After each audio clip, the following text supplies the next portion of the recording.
my very first YouTube video on this channel. Today I'm going to be showing you what's inside this thing. So if you want to find out what I use for both photo and video, make sure to watch the video all the way through. Let's get right into it.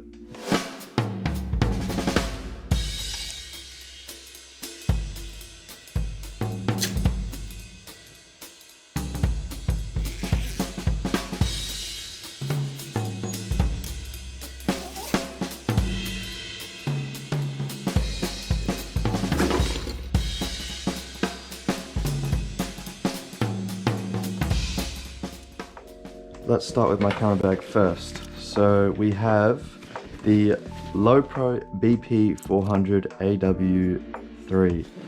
So this thing is really good, I'd say. It's quite expensive, I'm pretty sure, but you got a water bottle holder, you got a compartment at the front where you can store all the things. I put my hat in here and other things like that. But then you got the main compartment here, is all the entire back side. So first up, you have a compartment to put your laptop and everything else like that. You can put tickets and paper, whatever, I don't know, whatever you want to put in there. You have this small compartment in here. I put my SD card holders, dust blower, batteries, filters, all that kind of stuff. And of course, this whole thing is rearrangeable. You can take everything out, all these panels. There's more bits like this that you can put everywhere else in the bag. This is my camera wrist strap. I just have that in there. Got my camera, lenses, GoPro. And then on the side, you can rearrange your bag to have your camera over on this side. So then you can have a quick way to open this up and just grab your camera out there. I don't really do that because I'm not doing street photography kind of stuff like that, so I don't need to get it on the go. This is a handle. This is a very good bag, but it's a bit too big, I'd say, because I've got so much space, but in a smaller camera bag, I could definitely fit all this kind of stuff, even in a smaller one. It's just hard to carry around, and it gets tiring after like a full day of shooting when you've been carrying around this massive ass bag. So I wouldn't recommend this one, but definitely look at Lowepro bags. They're very good, but I'm sure there's also other camera bags that you can look at as well.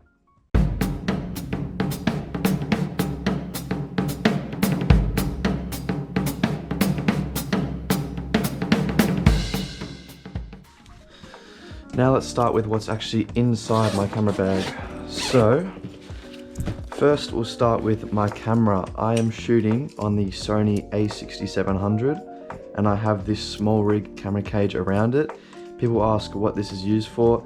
This is just for better grip, and also you can see all these different holes on the sides, on the top and on the bottom, all for different attachments as well. So if I need to attach stuff, and it's also when I want to use my gimbal vertically, I'll just be able to attach it like that. It's way easier.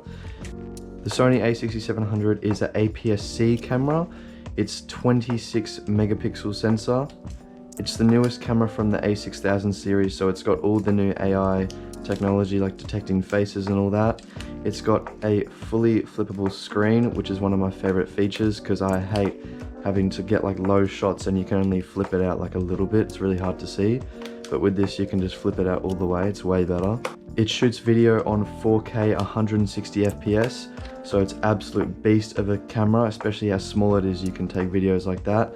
So I definitely would recommend this camera. It's one of the best cameras, one of the best APS-C cameras out there. It's extremely small, super light, compact, and of course it's a Sony, so the low light performance is extremely good. If you're looking for a really powerful camera but not wanting to blow your budget on a full frame setup like me, I definitely would recommend this camera. If not, go for a cheaper option like an A6400, second hand. Those are really good cameras as well, but I got this brand new and it's been really good for me. You can see on my Instagram all the photos I take with it.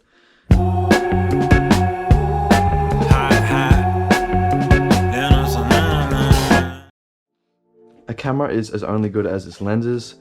So first up, my all-time favorite lens, even though I've only had probably like 3 different lenses, the Sigma 18-50 f2.8.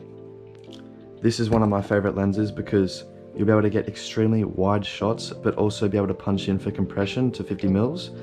I use the Hoya UX2 CPL circular polarizer filter for car photography on all my different lenses. This lens is really good because the aperture isn't variable. It's a set aperture, so it's at 2.8, which is really low for a zoom lens. So I don't have to worry about any kind of low light stuff. I find it way better having just this lens instead of having different kinds of prime lenses, because then I can just do my entire shoot, not have to worry about wasting time changing lenses and stuff like that. I can just use the one lens and use all the different focal lengths it has. So yeah, number one lens, definitely recommend it. And the second lens that I use, but honestly haven't been using this at all lately, just been using the 18-50, is the Sigma 30mm f1.4 prime lens. This lens is one of the best lenses you can get, especially as a beginner. The sharpness, the quality is insane. It's actually like a blessing to the human eye, I'd say. But recently, the reason I've stopped using it is because I found that when I shoot with it, after a while, after a few minutes, it'll just shut off, my camera will just shut off. And at first I thought it was just my Sony, and because I got it, I thought it was just doing that because I just got it. But as soon as I switched to this lens, it doesn't happen. And then when I started using this again, it happens again. So I think my 30mm is broken. It still works, but I have to like wait and like turn my camera back on and off and wait like a few minutes, which is really annoying, especially when you're like trying to do a shoot. So Sigma, if you're seeing this, please help me out, because this is such a good lens and I love using it, but it doesn't work sometimes. So yeah.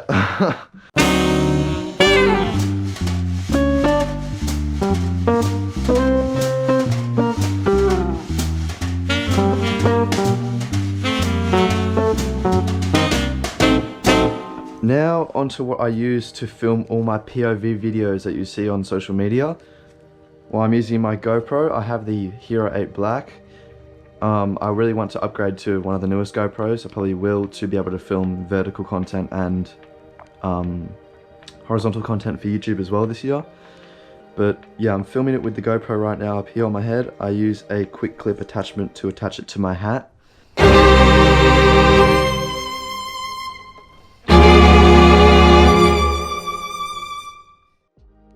In this pocket, I have all my filters for the different lenses.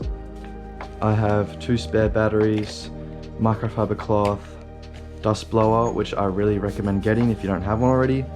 This is really good just to blow all that crap off your lens, especially after wiping it. You can still get little spots.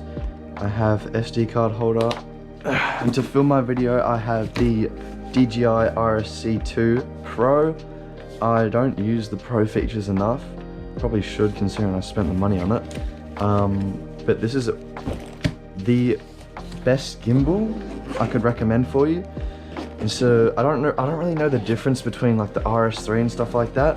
I don't think there's much of a difference, but the RSC2, really affordable, extremely durable. It's like a really good all-rounder gimbal. So I use this to get all my smooth footage and stuff like that. I really do recommend it. If you're going to get a gimbal, I recommend the RSC2 from DJI.